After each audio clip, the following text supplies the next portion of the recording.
Video like जरूर कर लीजिए और ऐसे वीडियो लगातार फ्री में पाने के लिए चैनल को तुरंत सब्सक्राइब कर लीजिए और बेल आइकन को जरूर टैप कर लीजिए ताकि आगे भी सारे वीडियो आपको मिलते रहे। यूट्यूब में फॉलो करते हैं तो प्लीज ये वाला फ्री टेलीग्राम चैनल जरूर ज्वाइन कर लीजिएगा। सारे नोटिफिकेशन सारे अपडेट यहीं पे आते हैं, ध्यान रखिए। आपका स्वागत है यूपीपीएससी बेस्ट ऑनलाइन कोचिंग के इस चैनल पर। फ्रेंड्स, आज की क्लास में हम लोग कुछ इंटरेस्टिंग सीखेंगे, कुछ क्वेश्चन जो कि आपके सामान्य जीवन में देखने के लिए घटनाएं मिलती हैं लेकिन उसका कारण हमें नहीं पता होता है। तो इस वीडियो को देखने के बाद आपको ये पता चल जाएगा कि आपके जीवन में जो घटनाएं दिख रही हैं सच में उसके पीछे का साइंस क्या है। और ये सभी प्रश्न किसी न किसी प्रतियोगी परीक्षा में पूछे गए, तो यह वीडियो आपके प्रतियोगी परीक्षा के अतिरिक्त बेसिक जानकारी के लिए भी अत्यंत महत्वपूर्ण है। तो चलिए बढ़ते हैं आगे अपने क्लास को। इससे पहले कुछ जरूरी सूचना, अगर आप टीम के पेड कोर्सेज से जुड़ना चाहते हैं पीसीएस के कंप्लीट प्रिपरेशन के लिए, तो इन दिए गए नंबर पर कॉल या व्हाट्सएप करके टीम के पेड कोर्स से जुड़ने की प्रक्रिया समझ सकते हैं। इसके अतिरिक्त ये ज्ञान सर का व्हाट्सएप नंबर है, आप यहाँ से व्हाट्सएप के माध्यम से भी जानकारी प्राप्त कर सकते हैं। देखिए यहाँ पर प्रश्न दिया है और इसके बाद इसका उत्तर अर्थात कारण दिया है। पहला प्रश्न है, जब किसी बोतल में पानी भरा जाता है और उसे जमने दिया जाता है तो बोतल टूट जाती है क्योंकि?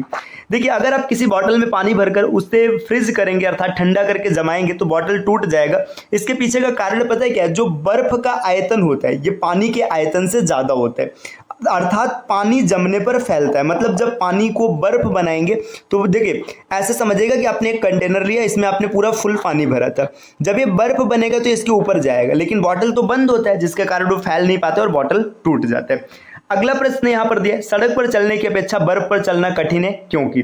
अगर आप सड़क पर चलेंगे और बर्फ पर चलेंगे तो बर्फ पर चलना कठिन होगा क्योंकि बर्फ में सड़क की अपेक्षा घर्षण कम होता है। देखिए हमारे चलने में घर्षण का बहुत बड़ा योगदान होता है, घर्षण हमें सपोर्ट करता है तब हम चल पाते हैं।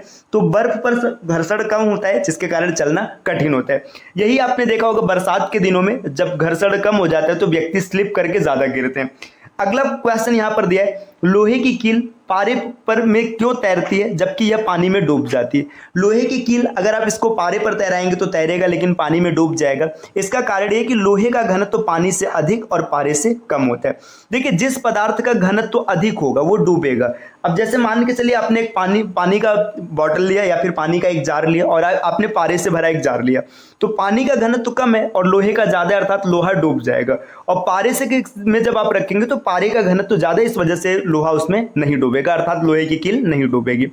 पानी का घनत्व तो अधिकतम होता है 4 डिग्री सेल्सियस, ये तो आपने किलो के डेफिनेशन में भी पढ़ा होगा। 4 डिग्री सेल्सियस ताप पर 1 लीटर जल का द्रव्यमान 1 किलोग्राम होता है। वस्तु की मात्रा बदलने पर अपरिवर्तित रहेगा, यहाँ पर घनत्व तो दिया है। देखिए प्रॉपर्टीज किसी भी पदार्थ की दो तरीके की होती है, गहन और एक विस्तीर्ण। तो इसी से आप क्लियर कर लेंगे कौन परिवर्तित होगा और कौन नहीं होगा। समुद्र में प्लवन करते आइसबर्ग का कितना भाग समुद्र की सतह के ऊपर रहता है? तो 1/10, अर्थात एक छोटा सा एग्जांपल लिख रहे, मान के चलेगा कि कोई आइसबर्ग है वो 100 मीटर स्क्वायर या 100 वर्ग मीटर का है, तो उसका सिर्फ 10 वर्ग मीटर आपको बाहर दिखाई देगा, 90 वर्ग मीटर समुद्र के भीतर रहेगा। आगे दिया, बर्फ के दो टुकड़ों को आपस में दबाने पर टुकड़े आपस में चिपक जाते हैं क्योंकि? दाब अधिक होने से बर्फ का गलनांक घट जाता है और गलनांक घटता है तो वहां पर पानी बन जाता है और फिर जैसे ही आप प्रेशर कम करेंगे फिर से बर्फ बन जाता है और वो आपस में चिपक जाते हैं। आगे दिए, हवाई जहाज से यात्रा करते समय पेन से स्याही निकलने लगती है। अगर आप हवाई जहाज में पेन लेकर जा रहे हैं तो स्याही निकलने लगेगी, क्यों? क्योंकि वायुदाब कम हो जाता है, वायुदाब के कमी के कारण। ऊंचाई की जगहों पर पानी 100 डिग्री से नीचे के तापमान पर उबलने लगता है, क्यों? देखिए अगर आप जैसे जैसे ऊपर जाएंगे तो पानी 100 से नीचे उबलेगा क्योंकि वायुमंडलीय दाब कम हो जाता है, अतः उबलने का बिंदु भी नीचे आ जाता है। आप रसायन विज्ञान में पढ़े होंगे अणु संख्य गुणधर्म। जो अणु संख्य गुणधर्म होता है उसमें होता है वाष्प दाब का अपेक्षिक अवनमन। वाष्प दाब के अपेक्षिक अवनमन के साथ साथ क्वथनांक का भी अवनमन होता है। जब क्वथनांक का अवनमन मतलब उसका क्वथनांक कम हो जाता है जिसके कारण क्या होता है? पानी उबलने लगता है। आगे दिए, साबुन के बुलबुले के अंदर का दाब वायुमंडलीय दाब से अधिक होता है, याद रखिएगा। वायु दाब मापी की रीडिंग में अचानक गिरावट इस बात का संकेत है कि मौसम तूफानी होगा। अगर वायु दाब मापी इसका रीडिंग अचानक से गिरने लगे तो समझ जाना चाहिए कि आगे तूफान आने वाला है। प्रेशर कुकर में खाना जल्दी पकता है क्योंकि? अब प्रेशर कुकर में खाना जल्दी पकने का कारण ये कि अधिक दाब पर पानी अधिक तापक्रम पर उबलने लगता है, मतलब पानी वहां पर जल्दी उबलेगा। आगे दिए, हाइड्रोजन से भरा रबर का गुब्बारा वायु में ऊपर जाकर फट जाता है क्योंकि वायुमंडलीय दाब कम हो जाएगा। वायुमंडलीय दाब कम हो जाएगा तो गुब्बारे के अंदर जो हवा भरी उसका दाब बढ़ जाएगा जिससे गुब्बारा फट जाएगा। सूर्य में निरंतर ऊर्जा का सृजन किस कारण से होता है? नाभिकीय संलयन के कारण, ये भी याद रखना है। चाबी भरी घड़ी में कौन सी ऊर्जा होती है? तो स्थितिज ऊर्जा होती है। जब एक चल वस्तु की गति दुगनी हो जाती है तो उसकी गतिज ऊर्जा चौगुनी हो जाती है। देखिए गतिज ऊर्जा का फार्मूला आपने पढ़ा होगा, हाफ mv²। देखिए mv², अगर v को आप जैसे 2 है अगर आप, तो यहाँ पे एनर्जी 4 होगा।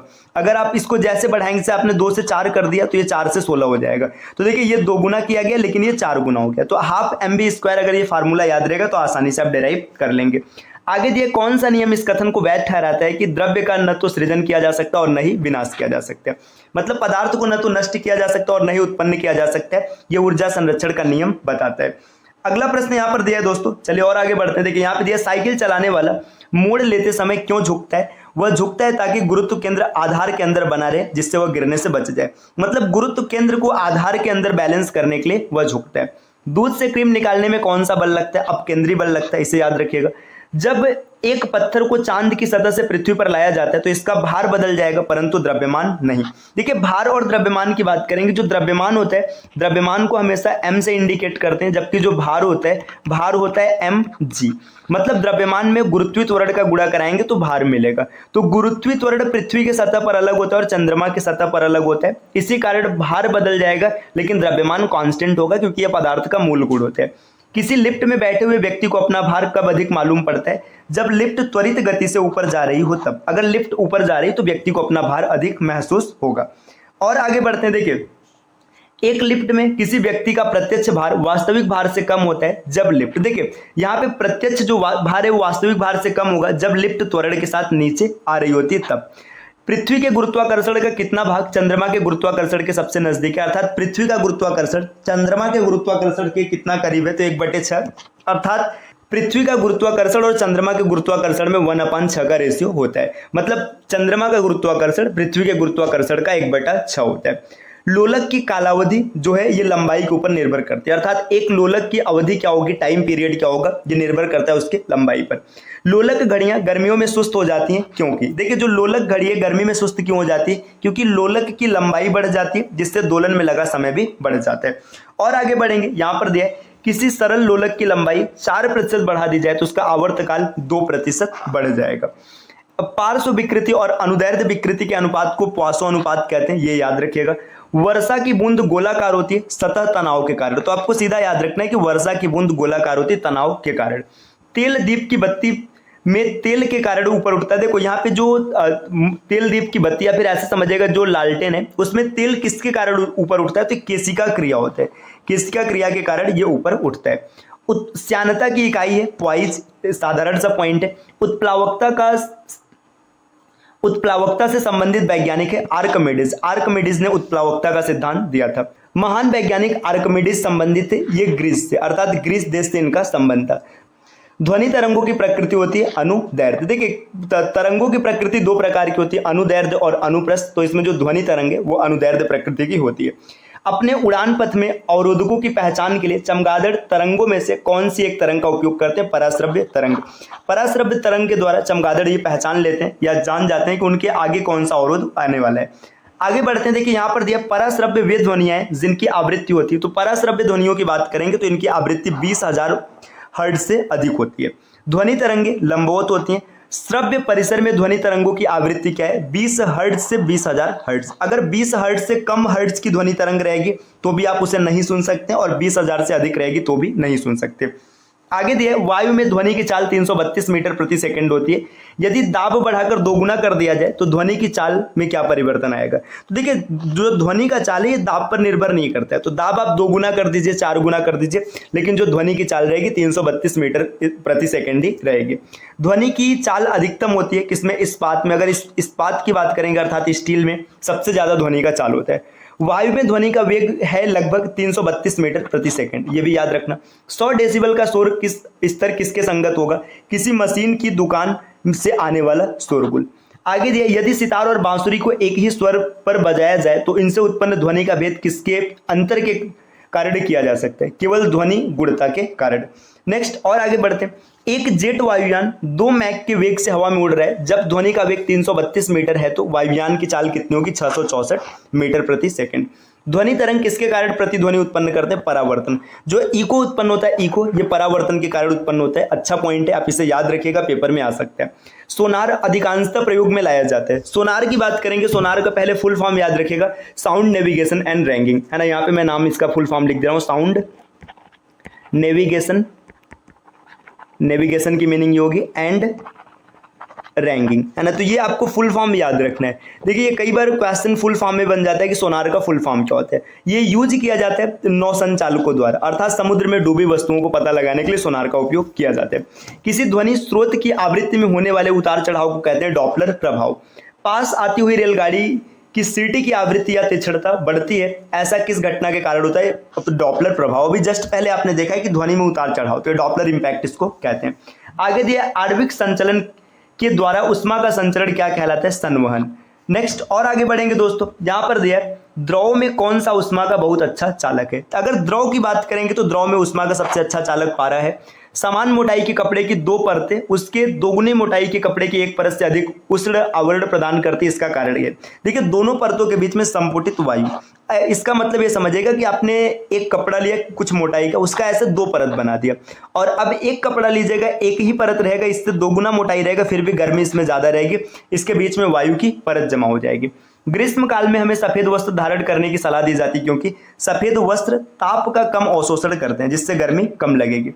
न्यून तापमानों का अनुप्रयोग होता है अंतरिक्ष यात्रा, चुंबकीय प्रोत्थापन एवं दूरमिति में। यह भी अच्छा पॉइंट है। ठोस कपूर से वाष्प कपूर बनने की प्रक्रिया को ऊर्ध्वपातन कहते हैं। कोई भी ठोस अगर सीधा गैस बन जाए, अर्थात द्रव ना बने, तो इस घटना को ऊर्ध्वपातन कहा जाता है। ठोस से सीधा द्रव बनने की प्रक्रिया। मनुष्य आर्द्रता से परेशानी महसूस करता है, इसका सबसे उपयुक्त कारण ये कि जो आर्द्रता होती है इसमें पसीना का वाष्पन नहीं होता, अर्थात पसीना तरल फॉर्मेट में शरीर से चिपका रहता है। किसी द्रव का उसके क्वथनांक से पूर्व उसके वाष्प में बदल जाने की प्रक्रिया को वाष्पीकरण कहते हैं। पहाड़ों पर पानी किस तापमान पर उबलने लगता है? 100 डिग्री सेल्सियस से कम, क्योंकि पहाड़ों पर वायुमंडलीय दाब कम होता है, जिससे वहां पे क्या होता है? क्वथनांक कम हो जाते हैं। भाप से हाथ अधिक जलता है अपेक्षाकृत उबलते जल से, क्योंकि भाप में गुप्त उष्मा होती है। देखिए जो भाप होता है, वेपर होता है, उससे अगर जलेंगे तो अधिक जलन होगा, क्योंकि उसमें गुप्त उष्मा छिपी रहती है। उष्मागतिकी का प्रथम नियम किस अवधारणा की पुष्टि करता है? ऊर्जा संरक्षण का। उष्मागतिकी का प्रथम नियम ऊर्जा संरक्षण के सिद्धांत पर आधारित है। प्रकाश तरंग किस प्रकार की तरंग है? अनुप्रस्थ तरंग है, इसे भी याद रखिएगा। चलिए और आगे बढ़ते हैं। दिया है प्रकाश विकिरण की प्रकृति होती, तरंग एवं कण दोनों के समान होती। माध्यम के तापमान में वृद्धि के साथ प्रकाश की गति बढ़ती है। प्रकाश की गति 3 × 10⁸ मीटर प्रति सेकंड होती है। सूर्य ग्रहण होता है जब चंद्रमा सूर्य और पृथ्वी के बीच आ जाते हैं, मतलब जब कभी भी चंद्रमा सूर्य और पृथ्वी के बीच आ जाएगा तो इस घटना में सूर्य ग्रहण होगा। चंद्र ग्रहण घटित होता है पूर्णिमा के दिन, यह भी याद रखिएगा। आगे दिया है उचित रीति से कटे हीरे का असाधारण चमक का आधारभूत कारण है उसकी अति उच्च अपवर्तन सूचकांक। मतलब जो हीरे की असाधारण चमक होती है इसका प्रमुख कारण है अपवर्तन सूचकांक। जब एक कॉम्पैक्ट डिस्क सीडी सूर्य के प्रकाश में देखी जाती तो इंद्रधनुष के समान रंग की दिखाई देती। इसकी व्याख्या की जा सकती है परावर्तन एवं अपवर्तन के परिघटना के आधार पर। और आगे बढ़ेंगे दोस्तों, यहां पर देखिए दिया है किस गुणधर्म के आधार पर पानी में भरे बर्तन में डुबोई गई छड़ी मुड़ी हुई प्रतीत होती है? अपवर्तन। अपवर्तन के कारण किसी द्रव में डूबा हुआ कोई पदार्थ मुड़ा हुआ दिखाई देता है। पूर्ण आंतरिक परावर्तन होता है जब प्रकाश हीरे के से कांच में गति करता है तब। मृग तृष्णा अर्थात जो मिरेज है ये किसका उदाहरण है? तो पूर्ण आंतरिक परावर्तन का उदाहरण होता है। पेट अथवा शरीर के अन्य आंतरिक अंगों के निरीक्षण के लिए प्रयुक्त तकनीकी एंडोस्कोपी आधारित है पूर्ण आंतरिक परावर्तन पर। इंद्रधनुष किसके कारण होता है? तो परावर्तन और अपवर्तन के कारण इंद्रधनुष का निर्माण होता है। तो यहाँ पर दिए आकाश का रंग नीला प्रतीत होता है। तो आकाश का रंग नीला प्रतीत क्यों होता है? तो इसका प्रमुख कारण है प्रकीर्णन। प्रकीर्णन के कारण आकाश का रंग नीला प्रतीत होता है। वायुमंडल में प्रकाश के विसरण के का कारण है धूलकण। अगर धूलकण नहीं रहेगा तो विसरण नहीं होगा। और आगे बढ़ते हैं दोस्तों, यहां पर दिया हुआ है खतरे के संकेतों के लिए लाल प्रकाश का प्रयोग किया जाता है क्योंकि। देखिए कहीं भी आप देखेंगे जो डेंजर का साइन होता है वहां पे लाल प्रकाश का प्रयोग किया जाता है क्योंकि इसका प्रकीर्णन सबसे कम होता है। अब प्रकीर्णन अगर कम होगा तो ये प्रकाश दूर तक दिखाई देगा, इसी वजह से लाल रंग का प्रयोग किया जाता है। आगे दिया समुद्र नीला प्रतीत होता है। अब समुद्र नीला प्रतीत होता है क्योंकि आकाश के परावर्तन तथा जल के कणों द्वारा प्रकाश के प्रकीर्णन के कारण। देखिए आकाश में परावर्तन होता है और जो जल के कण है इनके द्वारा प्रकाश का प्रकीर्णन होता है, इसी कारण समुद्र नीले रंग का प्रतीत होता है। आगे दिए साबुन के पतले झाग में चमकदार रंगों का बनना किस परिघटना का परिणाम है? बहुलित परावर्तन और व्यतिकरण।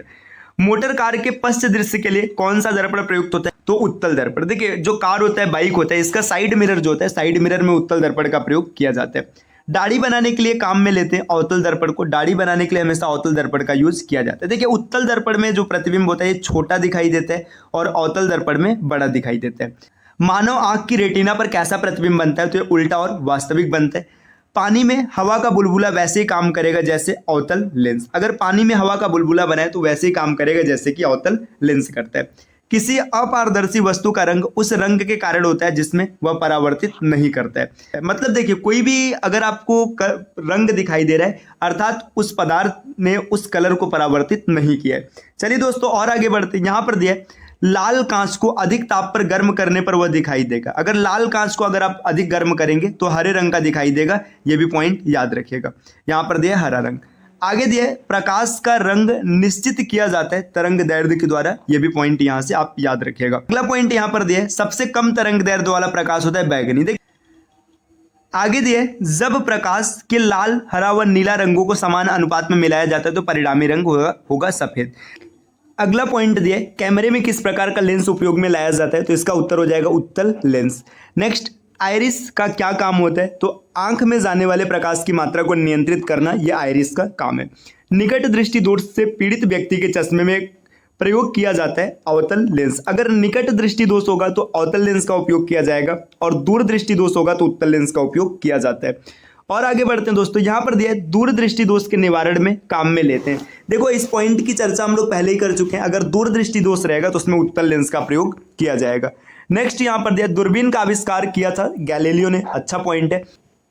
आंख की रेटिना की परंपरागत कैमरा की किस भाग से तुलना की जा सकती है? फिल्म से।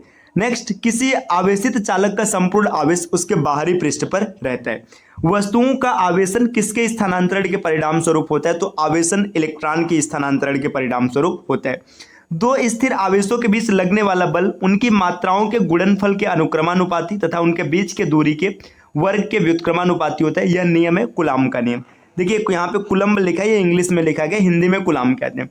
किसी विद्युत परिपथ में इकाई धन आवेश को एक बिंदु से दूसरे बिंदु तक ले जाने के लिए किए गए कार्य को कहते हैं विभवांतर। देखिए किसी भी आवेश को एक बिंदु से दूसरे बिंदु तक ले जाने में जितना कार्य करना होता है उसे विभवांतर कहा जाता है।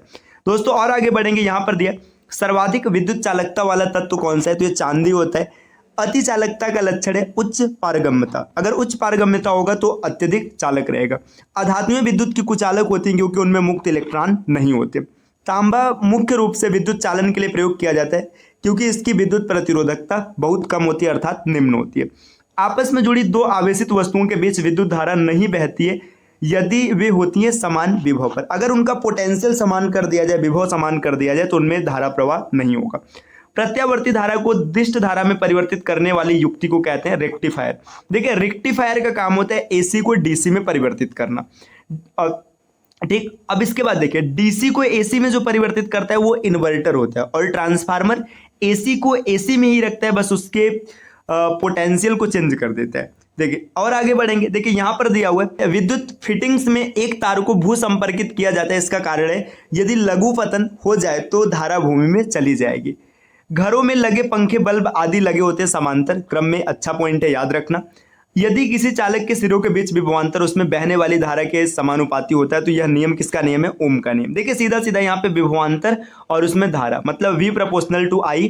यहाँ पे प्रोपोर्शनल हटाएंगे तो कांस्टेंट आएगा जिससे कि R कहते हैं रेजिस्टेंस। विशिष्ट प्रतिरोध का SI मात्रक होता है ओम मीटर। और आगे बढ़ेंगे दोस्तों। यहाँ पर दिया है यदि 3 ओम और 6 ओम के प्रतिरोध समांतर क्रम में जुड़े हो तो संपूर्ण प्रतिरोध कितना हो जाएगा? 2 ओम। देखिए अगर समांतर क्रम की बात करेंगे तो इसका फार्मूला हो जाएगा 1/R बराबर 1/R1 प्लस 1/R2 और यही श्रेणी क्रम में रहेगा तो R is equal to R1 plus R2 ये फार्मूला यूज किया जाएगा। शुष्क सेल में कौन सी ऊर्जा पाई जाती है? रासायनिक ऊर्जा। आगे दिया एक समान शुष्क सेल में विद्युत अपघट्य होता है अमोनियम क्लोराइड। फिर आगे दिया एक कार बैटरी में प्रयुक्त विद्युत अपघट्य होता है सल्फ्यूरिक अम्ल। अगर कार बैटरी की बात करेंगे तो इसमें सल्फ्यूरिक अम्ल का प्रयोग किया जाता है। शुष्क सेल एक प्रकार की प्राथमिक सेल होती है ना। लोहे के ऊपर जिंक की परत चढ़ाने को क्या कहते हैं? गैल्वेनाइजेशन। अर्थात लोहे पर जिंक का जो परत चढ़ाया जाता है इसे गैल्वेनाइजेशन कहते हैं। विद्युत अपघटन संबंधी नियम किसने प्रतिपादित किया? तो फैराडे ने नियम दिया था। विद्युत फ्यूज में इस्तेमाल किया जाने वाला मिश्र धातु होता है निम्न विशिष्ट प्रतिरोध एवं निम्न गलनांक का होना चाहिए। आमतौर पर सुरक्षा फ्यूज लगाने के लिए प्रयोग की जाने वाली तार किस पदार्थ की बनी होती है? टिन और शीशे की एक मिश्र धातु होती है। दोस्तों और आगे बढ़ेंगे, यहाँ पर दिया है विद्युत हीटर का जो एलिमेंट होता है किस धातु का बना होता है? तो हीटर का एलिमेंट नाइक्रोम का बना होता है। 100 वाट वाले बल्ब 10 बल्ब प्रतिदिन 1 घंटा जलते हो तो प्रतिदिन कितनी विद्युत ऊर्जा का खपत होता है? 1 यूनिट का। नेक्स्ट दिया तड़ित चालक का आविष्कार किसने किया था? बेंजामिन फ्रैंकलिन ने। विद्युत धारा का चुंबकीय प्रभाव सर्वप्रथम अवलोकित किया था, ये ओल्स्टेड द्वारा किया गया था, है ना। विद्युत चुंबकीय प्रेरण के नियमों का उपयोग किसको बनाने में किया जाता है? तो जनित्र अर्थात जनरेटर को बनाने में किया जाता है। विद्युत मोटर किस सिद्धांत के अनुसार कार्य करती है? फैराडे के नियम के अनुसार विद्युत मोटर कार्य करती है। लेंज का नियम किसके लिए आवश्यक है? ऊर्जा संरक्षण के लिए, है ना।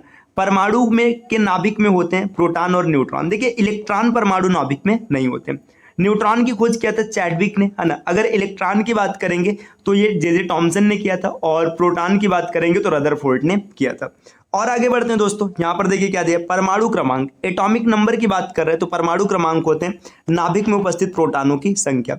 जिस तत्व के परमाणु में 2 प्रोटॉन और 2 न्यूट्रॉन और 2 इलेक्ट्रॉन तो उसकी द्रव्यमान संख्या कितनी होगी? 4, क्योंकि इलेक्ट्रॉन का द्रव्यमान संख्या से कोई लेना देना नहीं होता है, 2 और 2 4 हो जाएगा।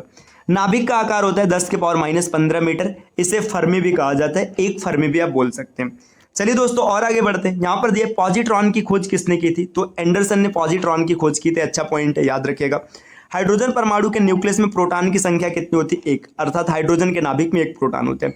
इलेक्ट्रॉन की खोज किसने किया था? थॉमसन ने, अभी हम लोगों ने पीछे देखा है। इलेक्ट्रॉन वहन करता है 1 यूनिट रेड आवेश, अर्थात इलेक्ट्रॉन का जो आवेश होता है 1.6 गुणे 10⁻⁻19 कूलाम का रेड आवेश होता है। नेक्स्ट दिया ऐसे परमाणु जिनके परमाणु क्रमांक समान परंतु परमाणु द्रव्यमान भिन्न भिन्न होते हैं उन्हें समस्थानिक कहते हैं। समस्थानिक गुण पाए जाते हैं तत्व में, है ना, समस्थानिक गुण तत्वों में होते हैं। एक भारी नाभिक के 2 हल्के नाभिकों में टूटने की प्रक्रिया को नाभिकीय विखंडन कहते हैं। देखिए अगर टूटेगा तो उसे नाभिकीय विखंडन कहेंगे और आपस में जुड़ेगा तो नाभिकीय संलयन कहेंगे। 2 हल्के नाभिक मिलकर भारी नाभिक का निर्माण करते हैं, इस प्रक्रिया को कहते हैं नाभिकीय संलयन। दोस्तों और आगे बढ़ते हैं, देखिए यहाँ पर दिया परमाणु बम किस सिद्धांत पर बने होते हैं? तो परमाणु बम जो बना होता है ये नाभिकीय विखंडन के सिद्धांत पर बना होता है। और यहीं पर अगर हाइड्रोजन बम की बात करेंगे तो ये नाभिकीय संलयन के आधार पर बना है। रेडियो सक्रिय पदार्थ उत्सर्जित करता है अल्फा बीटा गामा किरणों को। दोस्तों यहाँ पे कुछ नंबर्स दिए गए, अगर आप टीम के पेड कोर्सेज से जुड़ना चाहते हैं पीसीएस एग्जाम के कंप्लीट प्रिपरेशन के लिए तो आप इन दिए गए नंबर पर कॉल या व्हाट्सएप करके टीम के पेड कोर्स से जुड़ने की प्रक्रिया समझ सकते हैं। ये ज्ञान सर का व्हाट्सएप नंबर है, आप यहाँ से व्हाट्सएप के माध्यम से भी जानकारी प्राप्त कर सकते हैं। और चाहे तो आप प्ले स्टोर से स्टडी फॉर सिविल सर्विसेज का एप्लीकेशन भी इंस्टॉल कर लीजिएगा। एप्लीकेशन के माध्यम से आप किसी भी कोर्स को परचेस करेंगे तो आपको अप टू 50% तक का डिस्काउंट मिल सकता है। चलिए और आगे बढ़ते हैं, देखिए यहाँ पर क्या डेटा दिया गया, तो यहाँ पर देखिए कोबाल्ट 16 आमतौर पर विकिरण चिकित्सा में प्रयुक्त होता है क्योंकि यह उत्सर्जित करता है गामा किरणें। देखिए कोबाल्ट 60 से क्या होता है कि कैंसर का इलाज किया जाता है, विभिन्न प्रकार के रोगों का इलाज किया जाता है क्योंकि इससे गामा से किरणें निकलती हैं। नाभिकीय रिएक्टर में किसे मंदक के तौर पर यूज किया जाता है? ग्रेफाइट को। नेक्स्ट आगे यहाँ पर दिया परमाणु पाइल का प्रयोग कहाँ होता है? नाभिकीय विखंडन के प्रचालन में। क्यूरी किसकी इकाई है? रेडियो एक्टिव धर्मिता की इकाई है। नाभिकीय रिएक्टरों में ऊर्जा उत्पन्न होती है नियंत्रित विखंडन के द्वारा। नाभिकीय रिएक्टर में भारी जल का प्रयोग किया जाता है मंदक के रूप में।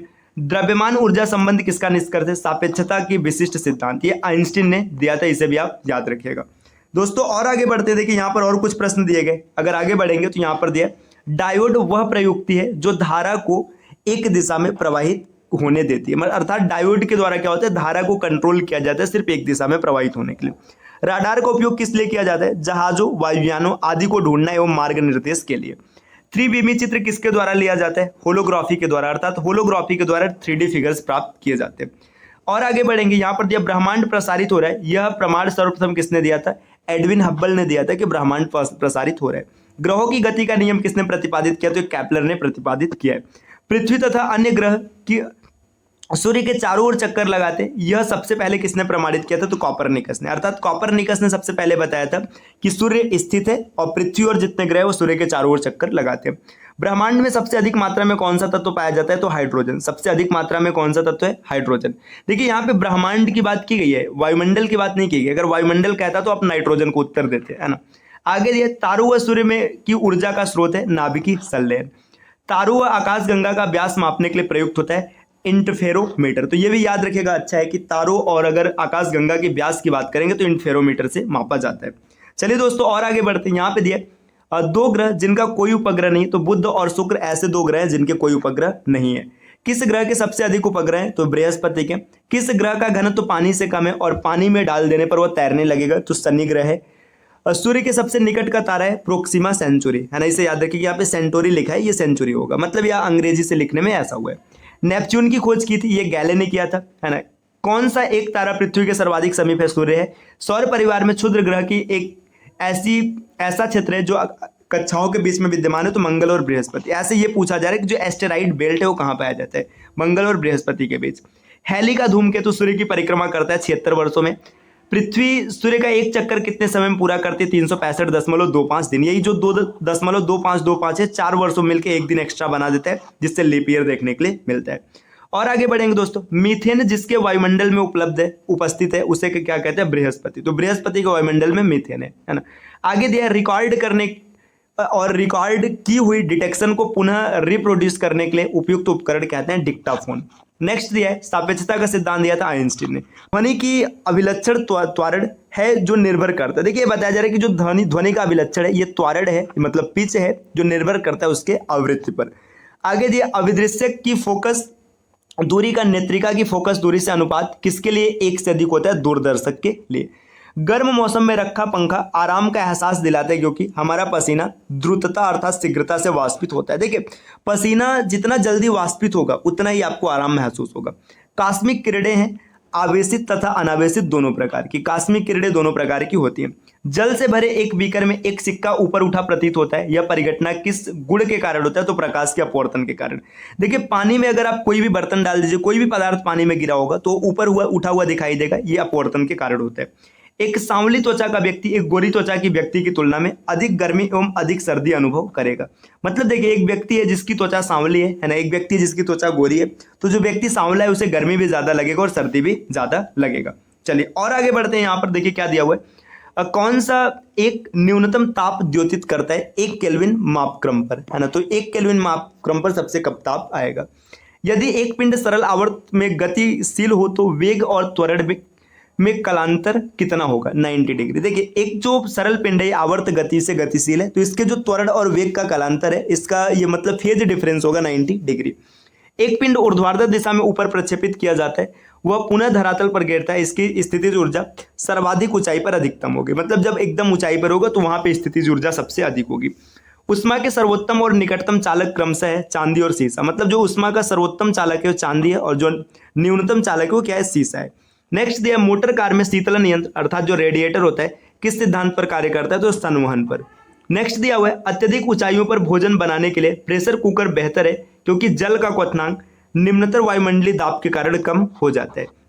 चलिए दोस्तों और आगे बढ़ते हैं। यहाँ पर देखिए दिया सौर प्रकाश में सर्वाधिक सामान्य प्रकार की विकिरण ऊर्जा जो मनुष्य की त्वचा की धूप ताम्रता के कारण होती है क्या कहलाती है? पराबैंगनी विकिरण। नेक्स्ट दिया है जब किसी शेविंग ब्रश को पानी में से निकाला जाता है तब बाल आपस में किस कारण से चिपक जाते हैं? पृष्ठ तनाव के कारण। एक मनुष्य द्वारा भूमि पर लगाया गया दबाव सबसे अधिक कब होता है? जब वह एक पैर की एक पाद अंगुली पर खड़ा होता है, अर्थात मतलब पैर की एक अंगुली पर खड़ा होगा तो पृथ्वी पर सबसे ज्यादा दाब आरोपित करेगा। संचार में प्रयुक्त फाइबर ऑप्टिक केवल किस सिद्धांत पर कार्य करता है? तो प्रकाश के पूर्ण आंतरिक परावर्तन पर। जो फाइबर ऑप्टिक है प्रकाश के पूर्ण आंतरिक परावर्तन पर कार्य करता है।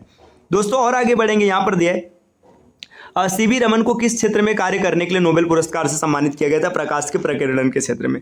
0 डिग्री सेल्सियस पारद के 760 मिमी कुलाम द्वारा लगने वाला दाब क्या कहलाता है? एक एटमॉस्फेयर। मतलब जो एक एटीएम होता है ये 0 डिग्री सेल्सियस मरकरी के 760 mm दाब पर होता है ना। The man who knew infinity शीर्षक वाली फिल्म किसकी जीवनी पर आधारित है? एस रामानुजन। तो देखिए ये एक मूवी है the man who news infinity, है ना। ये मूवी बनी है रामानुजन के जीवन पर आधारित है। कड़-बोसान नाम का संबंध किस वैज्ञानिक से? तो एस.एन. बोस। आगे दिया रेडियो धर्मिता नापी जाती गीगर मूलर काउंटर के द्वारा। गॉड पार्टिकल है हिग्स बोसान को गॉड पार्टिकल कहा जाता है। आइंस्टीन को किस सिद्धांत के लिए नोबेल पुरस्कार दिया गया था? प्रकाश विद्युत के सिद्धांत के लिए। अदिश राशि है ऊर्जा। अर्थ देखिए कई राशियां अदिश राशि होती है। अदिश राशि ऐसी राशि जिसमें दिशा नहीं होती, उन सबको अदिश राशि कहते हैं।